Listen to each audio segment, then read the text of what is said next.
Fala, minha galerinha! E aí, gente, como vocês estão? Hoje eu vim aqui para falar um pouquinho sobre o nosso adversário de amanhã, o Paysandu. Vou trazer um pouquinho de história, curiosidades, atual momento, assim como eu fiz com o Guarani de Bagé, vou fazer com o Paysandu e com outros adversários que a gente vem enfrentar aí esse ano, né? Muitos adversários faz tempo que a gente não enfrenta, alguns a gente nunca enfrentou.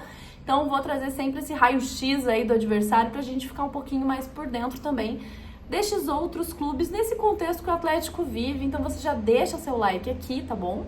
Se você ainda não se inscreveu no nosso canal, você já se inscreve também.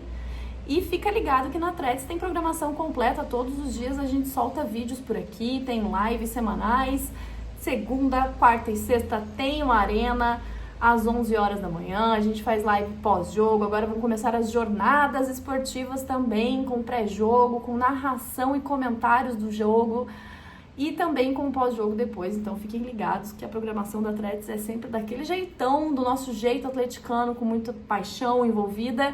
Então fiquem ligados aqui e bora conhecer um pouquinho mais sobre o Papão da Curuzu. Bom, começando do começo, vou trazer um pouquinho aí da história do Paysandu, né? O Paysandu é um time que foi fundado em 1914, é um dos times mais tradicionais da região norte aí do país, tem 10 anos a mais do que o Atlético Paranaense. Manda os jogos na Curuzu, né, no estádio do Curuzu. Não vai ser lá que a gente vai jogar no Mangueirão, tá, gente? Que segundo o Fusca, que assistiu ao jogo do Paysandu contra o Águia de Marabá, que foi 3-1 pro Paysandu, o Fusca disse que o gramado do Mangueirão tá em perfeito estado. Eles receberam aí jogo da seleção brasileira, deram um talento no gramado que está em perfeitas condições de uso, fica aí a informação também. Voltando ali pro Paysandu, o seu maior rival é o Remo, né, e o clássico Repá. Tem uma curiosidade aí, gente, é um dos clássicos com mais número de confrontos no planeta Terra, eles têm mais de 700 confrontos.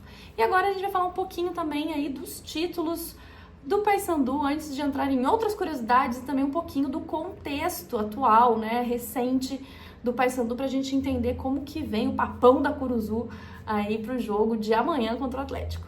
O Paysandu é o maior campeão do Parazão, com 50 títulos, o último título foi no ano passado, e ele também foi bicampeão já da Série B em 91 e em 2001. Então a gente foi campeão da Série A em 2001 e eles foram campeões da Série B. Eles também foram campeões da Série C em 2011 e também ganharam a Copa dos Campeões em 2002 e garantiram vaga para a Libertadores. Eles foram o primeiro clube do norte do país a participar de uma Libertadores.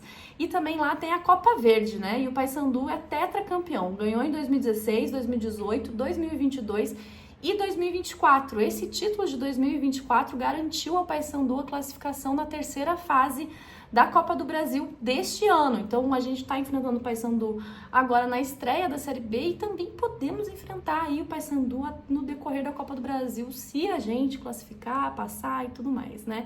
E também a Copa do Norte. O Paysandu foi campeão em 2002. Agora indo para os ídolos e figuras marcantes aí da história do Paysandu, o Robson do Nascimento, foi artilheiro e peça fundamental na campanha do Papão em 2003 na Libertadores, e depois de encerrar a carreira ele se tornou deputado estadual pelo Pará.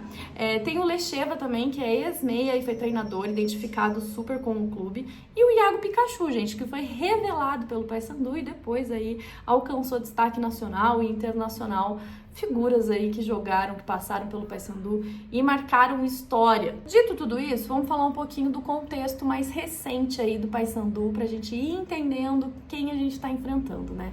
Em 2024, o Paysandu começa o ano sendo campeão do Parazão, em cima do Remo, né? Como eu disse antes, foi seu título de número 50. Na Série B ele terminou em 13º colocado com 50 pontos, só garantiu ali a permanência na Série B e se destacou pela campanha fora de casa, tá? Na Copa do Brasil ano passado ele estreou contra o Ji-Paraná e caiu para o Juventude. E a Copa Verde, né, que como eu falei foi o título responsável pelo Papão chegar aí na terceira fase da Copa do Brasil desse ano. A loucura foi que ele foi para a final com o Vila Nova e o placar agregado dessa final foi 10-0 pro Paysandu, tá? O Paysandu fez 6-0 em casa e 4-0 fora de casa, garantindo aí essa classificação para a terceira fase da Copa do Brasil. Gente, do nadão, a minha luz estragou, então vou continuar o vídeo assim mesmo, com a luz meio mais baixinha assim, mas acho que não tem problema não, né? Falar um pouquinho agora do Paysandu esse ano, né? O Paysandu tá em segundo lugar no Parazão, atrás do Remo, mas eles estão, tipo, super empatados. Foram 8 jogos, ambos têm 17 pontos, ambos têm 5 vitórias, ambos têm 2 empates, ambos têm uma derrota. Então, ainda tem jogo aí pro Paysandu lá no Parazão. E trazendo um pouquinho algumas questões, assim, do elenco atual deles, de como o Paysandu joga, né? O Paysandu é um time que joga muito por cruzamento e também arrisca bastante chutes de média e longa distância fora da área. Mas é um time que defende muito mal, deixa muitos espaços abertos, muitas linhas abertas, e a saída de bola deles também meio que não existe, assim, uma saída de bola elaborada, é tipo, chutão pra frente, vambora. Então o Atlético tem condições de ganhar, né? Mas isso não significa muita coisa, vocês sabem disso, né? Mas tem condições de ganhar, se querer. E aí um pouco dos jogadores de destaque aí, né? A gente destaca aqui o Nicolas, que já tem 10 gols no ano, marcou contra o Águia de Marabá aí no último jogo, um ótimo cabeceador, e para esse jogo do Paysandu, que se baseia muito em cruzamento, é muito oportuno pro Nicolas. Também tem o Rossi, que já teve passagem no Vasco, no Bahia, também marcou gol aí nesse último jogo, tem mais ou menos umas 9, 10 participações em gol no ano, tá num bom momento de carreira, então tem que ficar de olho nele também. Praticamente esses são os 2 grandes destaques aí do Paysandu em 2025. O terceiro gol contra o Águia de Marabá foi de um Benítez paraguaio, mas que não é o Benítez que a gente conhece, é outro Benítez. Que também vale a pena, né, ficar de olho. Mas o Nicolas e o Rossi realmente são o motor do time ali, quem a gente precisa ficar ligado. Eles não são muito bons de marcação e tudo mais, então assim, o Atlético tem condições. Para finalizar o vídeo, eu preciso trazer um pouquinho outras curiosidades aleatórias sobre o Paysandu, coisas que a gente não pode deixar passar batido, como, por exemplo, o confronto entre Paysandu e Boca Juniors na Libertadores de 2003.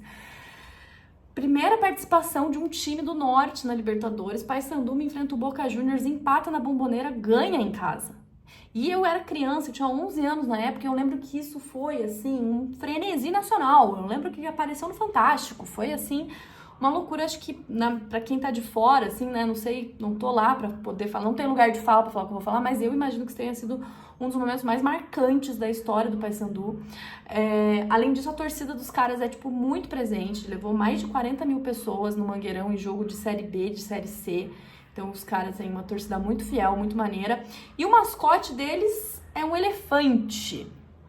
Também não sei se você sabia disso, eu descobri agora. Que o mascote do Paysandu é um elefante que simboliza a força e a memória, que no hino já avisa teu passado é todo de glórias, para eles terem sempre essa memória viva aí desse passado vitorioso do Paysandu. É isso, gente. Gostaram do vídeo? Descobriram algo novo sobre o nosso adversário? Deixem um like, deixem um comentário e até o próximo vídeo. Falou!